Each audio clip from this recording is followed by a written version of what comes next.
લોકમત ન્યૂઝમાં આપનું સ્વાગત છે। વડોદરાના બાપોદ પોલીસ સ્ટેશન હદ વિસ્તારમાં આવેલા સાઈધામ સોસાયટીમાં તસ્કરો ફરી એકવાર સક્રિય બનતા સ્થાનિકોમાં ભયનો માહોલ ફેલાયો છે। ભર ઉનાળે ધોળે દિવસે તસ્કરો એક મકાનને નિશાન બનાવી લાખો રૂપિયાના દાગીના અને રોકડ રકમની ચોરી કરી ફરાર થઈ ગઈ હોવાનું સામે આવ્યું છે। મળતી માહિતી મુજબ સાઈધામ સોસાયટીમાં 2 દિવસ અગાઉ પણ તસ્કરોએ હાથ ફેરો કર્યો હતો, જેમાં અંદાજિત 1 લાખ રૂપિયાની મત્તાની ચોરી થઈ હતી। જો કે સતત બની રહેલી ચોરીની ઘટનાઓ છતાં પોલીસ દ્વારા અસરકારક પેટ્રોલિંગ ન થતું હોવાના આક્ષેપો સ્થાનિકો કરી રહ્યા છે। આજરોજ બપોરના સમયે ફરી એકવાર તસ્કરો ત્રાટક્યા હતા અને બંધ મકાનને નિશાન બનાવી 1.5 તોલાનું મંગળસૂત્ર, 2 ગ્રામની બુટી, 4 ગ્રામની લગડી, ચાંદીના સાંકડા 6 જોડી, હાથના કડા 6 જોડી, વીંટી તેમજ રોકડ રૂપિયા 15,000ની ચોરી કરી ફરાર થઈ ગયા હતા।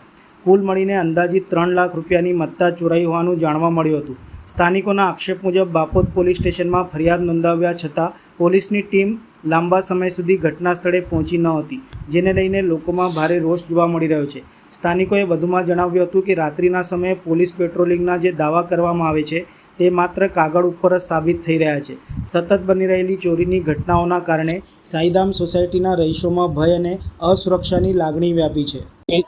સોસાયટી ઘર નંબર બપોરના મારા ઘરે ચોરી થઈ છે અને 4 વાગે હું 3:30 થી 4 ના અંદર હું આવીને જોયું મેં જોયું ત્યારે પાછળનો દરવાજો ઓપન હતો અને તિજોરીનામાંથી સામાન બધો વિખરેલો હતો। 4 વાગ્યાની આસપાસ મેં ફોન કર્યો 100 નંબર પર, કમ્પ્લેન નોંધાઈ। પોલીસવાળાઓએ મને પછી સામેથી થોડા ટાઈમ પછી ફોન કર્યો અને ત્યાં કમ્પ્લેન લેવા માટે મને ત્યાં બોલાવ્યો, પણ હજુ સુધી અહીંયા કોઈ આવ્યું નથી। તો અહીંયા આગળ 2-4 દિવસ પહેલાં અહીંયા આગળ ચોરી થઈ છે।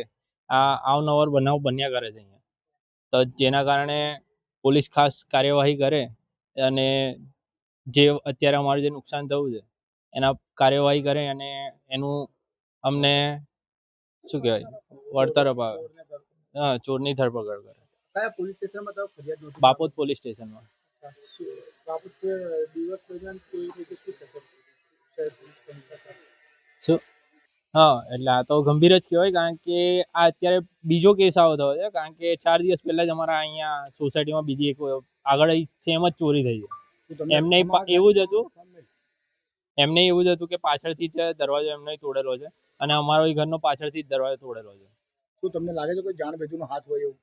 હવે રોડ પરનું ઘર હોવાથી લાગે તો છે કે અહીંયા આવનારા કોઈ જે છે ચોર એ ધ્યાનમાં જ રાખીને જાય છે અને પછી થોડા ટાઈમમાં અત્યારે અમારે ત્યાં થઈ, હવે આગળ બીજા કોઈના ત્યાં પણ થઈ શકે છે।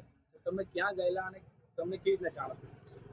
હું મારી સાસરીમાં ગયેલો, મારી વાઈફને અને મારી છોકરીને મૂકવા માટે એમના ઘરે। તો ત્યાંથી જ મને હું આવ્યો ત્યારે મેં જોયું કે ઘરના તાળા તૂટેલા હતા, ત્યારે મને જાણ થઈ। કુલ કેટલાની મુદ્દા ગઈ તમારી? 3-3.5 લાખ રૂપિયા જેવું. શું નામ તમારું? આકાશ રાજભાઈ ચૌધરી।